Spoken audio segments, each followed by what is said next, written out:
The sound of Somewhere Over the Rainbow serves as an introduction to this week's guitar great, Ritchie Blackmore, founder member of Deep Purple and leader nowadays of his own band, Rainbow.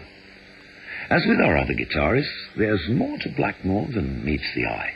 As we'll discover, he's no musical snob, no heavy metal hydra. He's no saint either. But as the criteria for this series are musical rather than moral, we won't allow ourselves to become too sidetracked.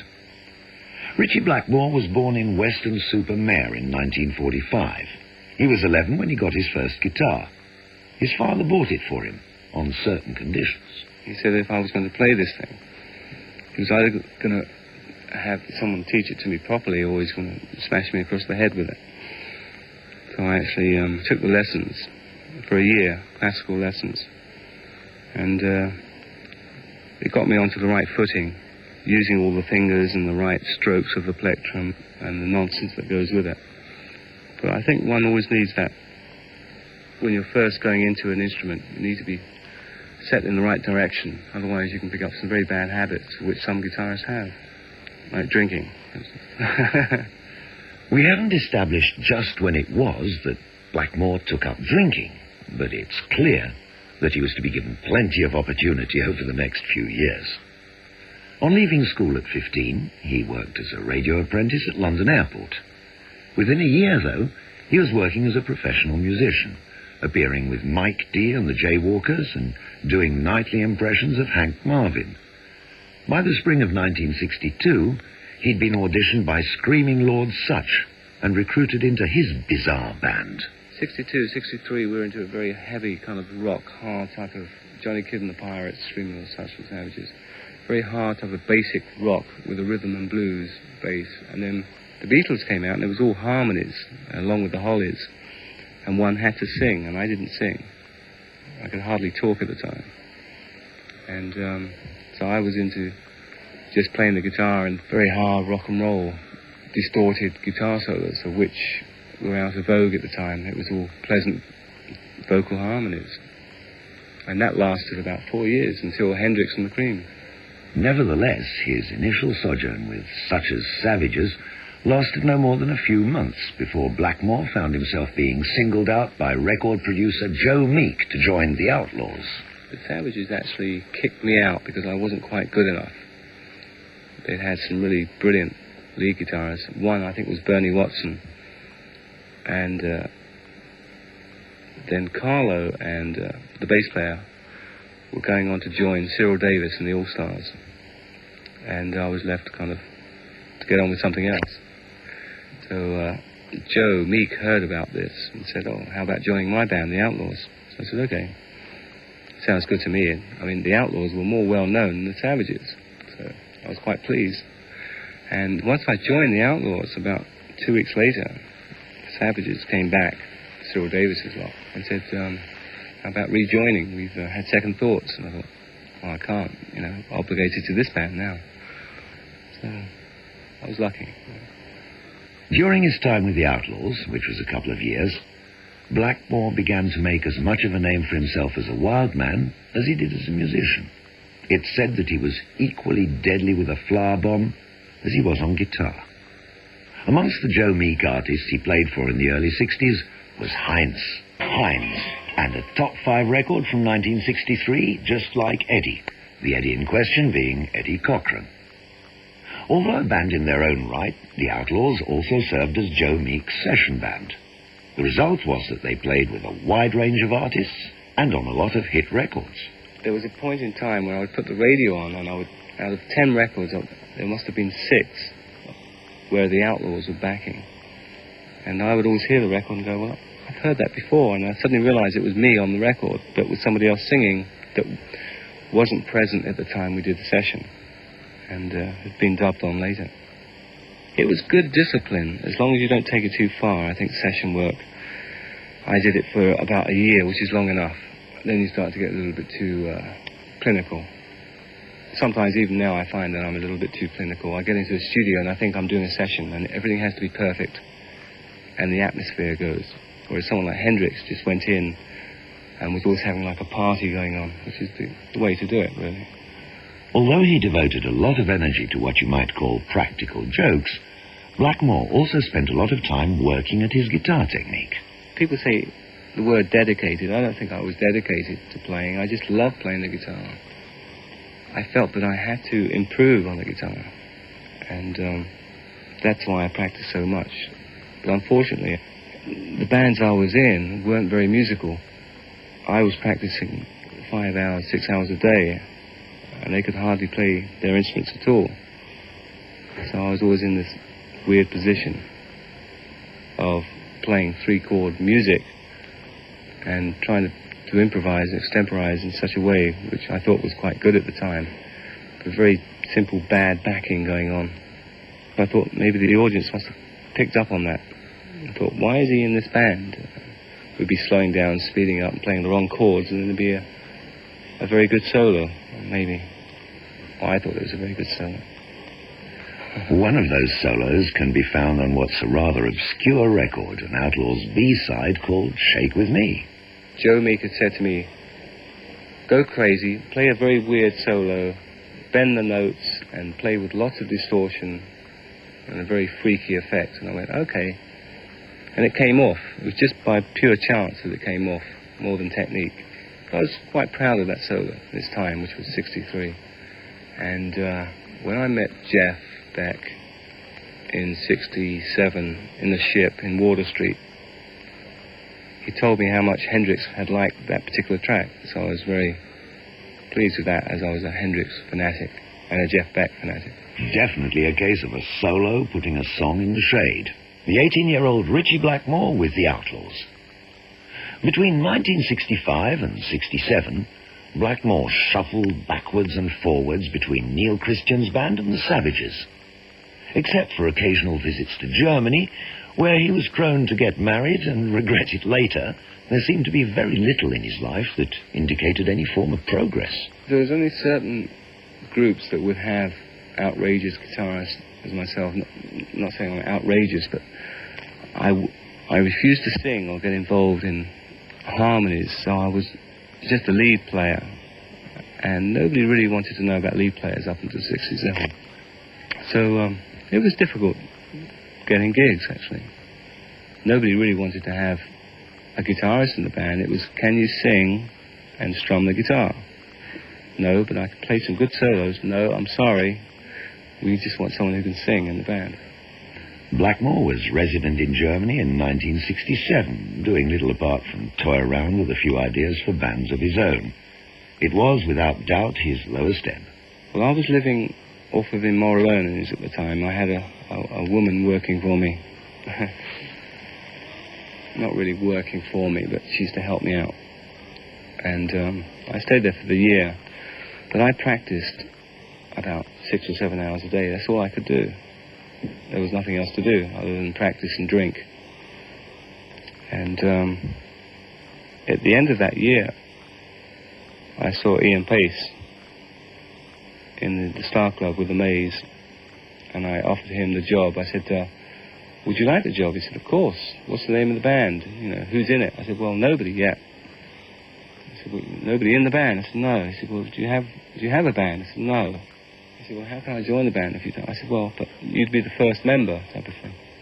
But we could get some really good members. So he said, well, let me know when you have the other members together, which I did about a year later. Deep Purple was formed in early 1968. The man who was initially responsible for pulling the whole thing together was ex-Searchers drummer Chris Curtis. It was he who found the backer, introduced John Lord and Ritchie Blackmore to one another, and then vanished into the background. Their first single, Hush, was a top 5 singles hit in the US.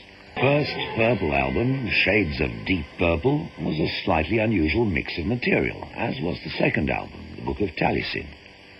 The record contained a working of River Deep, Mountain High, and also a Neil Diamond song, Kentucky Woman, neither of which struck Blackmore as being the least bit strange at the time. I was quite happy playing it. I just had no direction at the time, and I was very just happy to be in a band with some backing behind us, money. We were living in a Deeves Hall, which was like a haunted chateau in St. Albans, and Kentucky Woman, I think, came from John Lord. he suggested it, putting it to a beat of Mitch Ryder and the Detroit Wheels, that type of thing, which worked.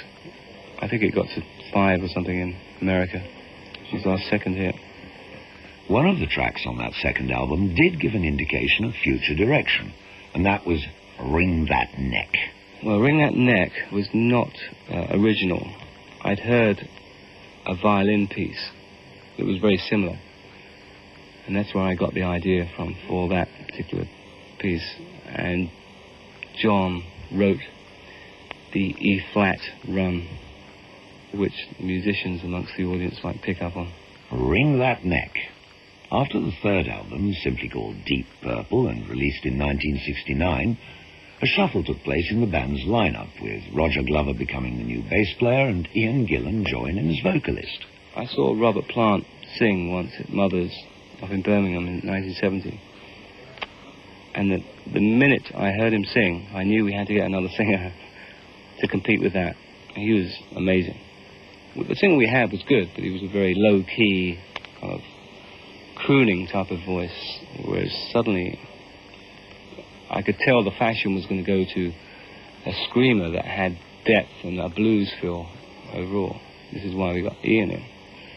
Ian had the scream, but he also had the way of singing, which was, I think, still is today, very different. It has a lot of identity there. You always know when it's Ian Gillan singing. With Deep Purple Mark II, a new and positive direction emerged, with a heavier rock identity. There was, as Ritchie Blackmore explains, a particular pattern to their increasingly successful songwriting. We would always write the backing track and not even think about what was going to be sung over it. The fact that it was a good backing track was good enough for the band. And if Ian couldn't sing anything over it, it was just too bad. That meant he was inferior. So he had to sing around these certain riffs, which must have been very difficult. Sometimes you'd hear these things back and people would say, oh, that was very clever, the way that the voice suddenly stops and the guitar takes over with that riff. It was just that was such an awkward riff to sing over. Ian wouldn't, so that's how those things came about. I know it dispels the myth of working together, but we would go in for one day and then Ian would come in for the next day and put the vocal down. So it would be a day of instrumentation and then the vocal the next day and instrumentals the next day. The big Deep Purple breakthrough came in mid-1970 with the release of an incredibly successful single, Black Knight. Black Knight was a total rip-off. I'd stolen the riff from... there's a song by Ricky Nelson called Summertime. I think it was done about 20 years ago. And the lead guitar playing on it, which is James Burton playing, is the intro to Hey Joe. And then there's a bass figure, a bass line comes in, which is Black Knight. So I thought, well, if he can... as soon as I heard Hey Joe, I thought, well, if he can take that, the lead guitar line, I'll take the bass line. And consequently, we both had hits with them, which is quite nice, really. Poor old Ricky Nelson didn't get anything. Blackmore was now being classed as a heavy metal guitarist. But is that what he considered himself to be? Oh, I think so. It doesn't bother me. People often say, oh, you're not a heavy metal guitarist at all. You have finesse and you play with subtleties and ups and downs.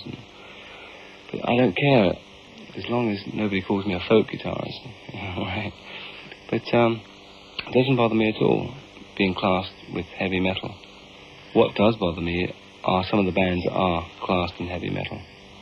There were 2 Purple albums in 1970. The first was the somewhat grandiose Concerto for Group and Orchestra. I didn't like it at all. I thought it was a total gimmick.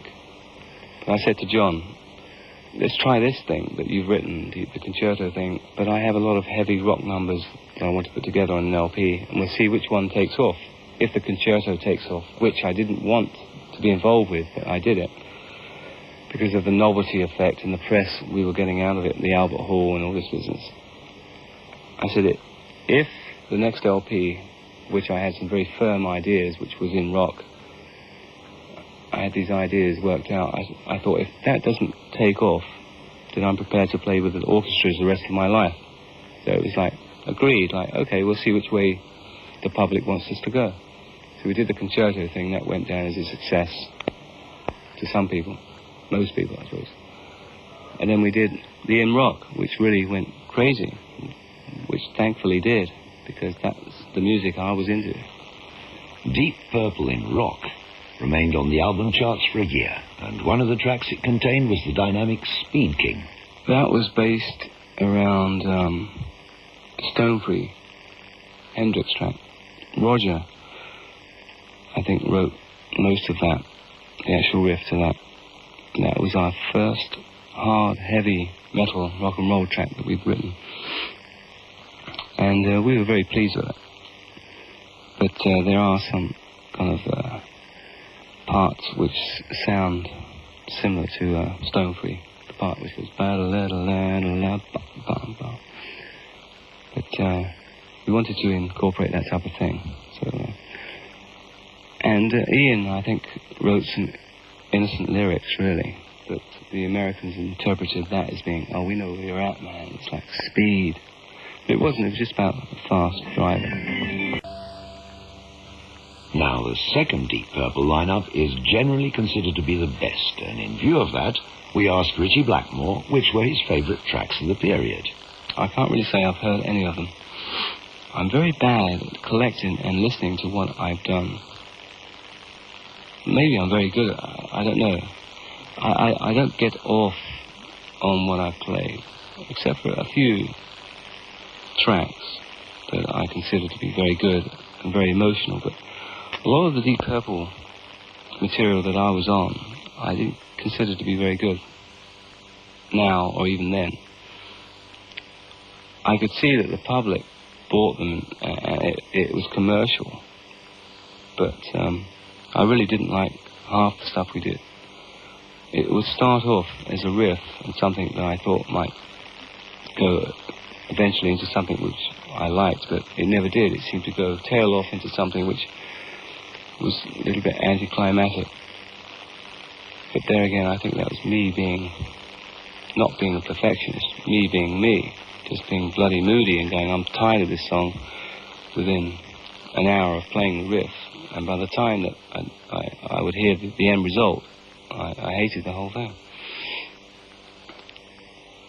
And it sounds strange, but I just didn't like most of what we put down, which is probably what keeps turning me on now, keeps pushing me on in the way that one day I'll be able to play something that I actually like. I think I've played about 5 tracks that I actually sit back and go, yeah, that's good. But considering I've made about 15 LPs, that's not very good. Strange Kind of Woman was another hit single for the band, a band that in 1971 was riding on the peak of its success. But were there any obvious reasons for that success? Yes, there was. Basically enthusiasm. We were all very enthusiastic. The whole band was very musically inclined, I thought. Roger was an excellent catalyst. He's very good at putting things together, working through. Ian was a very good showman, a very good-looking guy, and also had an incredible voice. John was a very good arranger, very good musician in the old-school form, putting it down on paper. And I suppose I was the mad, moody, irritable guitarist that certain people could relate to. I worked upon that image because John had this gentleman image, Mr. Nice Guy. I wanted to be the opposite, which is in my nature to be that way. I think you have to be yourself, otherwise the public see through. But I was embellishing it. I was blowing it out a lot. And I suppose that's why today a lot of people still think of me as the moody guitarist, of which I am. And I'm proud of it. In 1972, Deep Purple recorded material in Montreux, Switzerland, for the Machine Head album. And an incident there, namely the burning down of the concert hall, provided the lyrics for one of their songs, Smoke on the Water.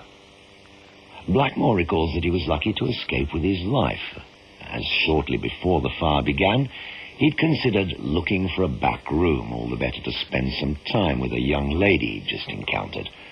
As it was, the recording of the track itself was not without incident. we did the whole thing in about 4 takes because we had to. The police were banging on the door, and we knew it was the police, but we had such a good sound in this hall. We were waking up all the neighbours for about 5 miles in Montreux because it was echoing through the mountains. And the police were there, banging on the door, wanting us to stop, but we wouldn't let them in, so they were like crashing their way through the door, and I was just getting the last part of the riff down, and we got it down. We just finished it, and then the police burst in and said, "You've got to stop." We said, "It's all right, we'll stop." But we had the track down. That was the only one. Purple continued until 1975, when Blackmore himself decided to quit. I left because I'd met up with Ronnie Dio, and it was so easy working with Ronnie. We recorded this LP, of which all we were going to do was 1 track. We ended up doing the whole LP in 3 weeks. So I was over the top about that. I was so excited about it that they could see I was that excited. There's no way I was going to stay with Purple. I mean, it wasn't that I found Ronnie Dio and I was into this band Rainbow. It was, I was going to leave Deep Purple no matter what, because I didn't respect that type of music that we were getting into, this funky business. But luckily, at the same time, I met Ronnie, and he was into a medieval come rock side to things. And it worked, for however long we did it, which is 3 or 4 years, I think. Ronnie Dio, along with 3 other members of ELF, formed the first Ritchie Blackmore's Rainbow, a band that from its earliest beginnings committed itself to an American audience. Blackmore appeared to be ready to stretch himself again. By 1977, the lineup already dramatically changed. The Rainbow stage album was released and featured blues. It's a challenge to play the blues guitar because you're so limited within the minor mode of the blues. If you start to go off into majors and diminished scales, it doesn't sound right. So you're limited to about 6 notes. And there's certain people that can pull it off. I don't know who they are at the moment. There must be somebody. But it is very difficult within the blues frame to come up with something that's different. And that's what I find is a challenge with the blues. It's a case of slowing down and playing 3 or 4 notes very well with a very good vibrato, which is a lot more difficult than it would seem on the surface. When I started playing the guitar, I was after playing as fast as I could play. And then I got to the stage where I was so fast that people would say, "Yes, but you're going from A to B, but what are you seeing on the way? Nothing." And that's true. But I did get from one end of the next to the other in record time, but what's the point? So I started to slow down around about 67, after hearing Eric Clapton and Jimi Hendrix. I suddenly realized that the public were not interested in hearing fast guitarists, as of Johnny McLaughlin style. Ritchie Blackmore's Blues from a live performance. Now, what about guitars? Has the choice been a problem for him? I'm very unadventurous when it comes to new guitars. I play the Fender guitar, and I have my own special concave wood effect on the neck. And I'm very satisfied with that. Same with amplifiers. People come up to me and say, "Try this, try that," which I don't, which is probably detrimental to me. I mean, I hear certain sounds, phasing and all sorts of things, which I should really try, but I never do. For some reason, I'm too busy either just practicing or thinking. Well, it's quite clear that Blackmore's thinking doesn't always extend to the lyrics of songs. This was his reaction when we asked him about a track from Long Live Rock and Roll called Kill the King. Lyrically, I have no idea what the lyrics are about. With Ronnie, I didn't know too much about the lyrics. They were very abstract, most of them, talking about demons and devils. The riff was just a very fast riff, which is my typical type of block chord in G type of riff, of which I've done that. I must stop writing in the key of G. But Kill the King, it's just a very frantic, upfront, no-nonsense number. You either love the thing or hate it. I knew that when we were playing it. We were playing that particular number in a haunted chateau that had been haunted by Chopin in France. And it seemed to be very, very weird, the fact that we were doing this out-and-out rocker of where we should have been full of melody, melodic content, and playing in a very sympathetic way to the way the chateau was, the environment of the place. But we were crashing out with Kill the King, which was disturbing all the residents around. It's a very interesting number. Ritchie Blackmore's Rainbow and Kill the King. In 1979, with a lineup that included Cozy Powell on drums, Roger Glover on bass, Don Airey keyboards, and Graham Bonnet on vocals, Rainbow killed the idea that they were heavy rock elitists by recording the very successful single, Since You've Been Gone. I first heard it at my manager's house, and he said, "What do you think about this song?" I said, "It's a hit, let's do it." And he was totally, "What? You want to do it?" I went, "Yeah, of course." So we did it. I think in about 2 takes, because Cozy hated it, Cozy Powell. And it was released, and it was a hit, of which we knew all along. But it was a way of getting in, our foot in the door, and getting a broader public. But at the same time, we weren't letting the side down, because I Surrender is a similar type of song. I'll always stand by those songs. They're great songs. People say, "How can you do that? How can you sell out? You're a heavy metal guitarist that's known to be uncommercial." That's rubbish. I'll play anything if it has a good melody, even if it's Over the Rainbow by Judy Garland. If it has a good melody, that's all that matters. And that's why one of the reasons I did Since You've Been Gone, I thought it was an extremely good melody. And I think it's a very good song, and I listen to it now, and I'm quite proud of it. I'm more proud of that song than I am with some of the Deep Purple songs that were kind of underground hits. Things like Woman from Tokyo. I can't stand things like that. Although in his earlier days, Blackmore had sometimes practiced guitar all day long, he now finds that other things dictate just how he spends his time. I practice more mentally. I think that's an easy way out of that one. In other words, I'm lazy. I don't practice at all, and everybody says that, well, they practice mentally. But no, I practice for about an hour or 2 hours a day, especially when I have the time off. When I'm on tour, I don't practice very often, because I can't see for looking, because of it's on stage, into the hotel and the bar, and it does, you start to lack that impetus, that kind of enthusiasm to make music, which is very bad, really. It's not until you get home and you start to relax, and after a couple of weeks off, you start to wake up going, I'd like to play that, and you play with that, and you relish what you're doing. Whereas on the road, I don't think anybody can enjoy what they're doing, unless you're a very new band, very new. The progress of Rainbow has been marked as much by the personnel changes in the band as any other factor. Apart from his admitted low tolerance level at times, can Blackmore identify any other factors? Every band has to have limitations, but I find it very hard to accept. That is why I keep changing members, because I might have an organist that's a brilliant reader, and he's very good at chords and sound, but he can't improvise. Then I'll get an organist that can improvise, and he's not very good at sound. Then I'll have a bass player that's a very good bass player, but he can't sing very well, and vice versa. Then I'll have a singer that sings in a way of which I like for the first year, then I get tired of his sense of improvisation. A second example of the highly accessible style that Blackmore's able to affect, I Surrender. Ritchie Blackmore is keen to underline the moody, even the roguish side of his nature.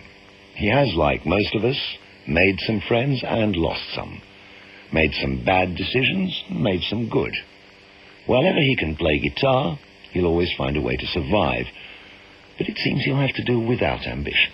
I don't know what direction I have. I don't think I have a direction. I shall remain as stubborn as I've always been. And given enough time and patience, I might come out with something worthwhile somewhere along the line.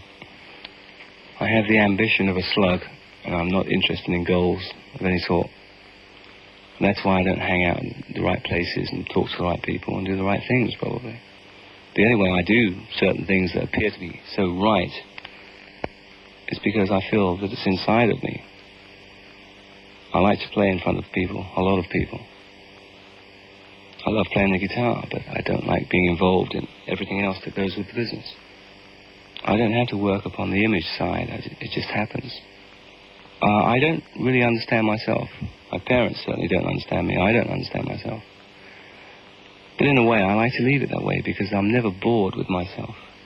I'm often confused, very confused with myself. But I'm never bored. Guitar Greats was introduced by Alexis Corner, researched by John Tobler, and written and produced by Stuart Grundy. Next week...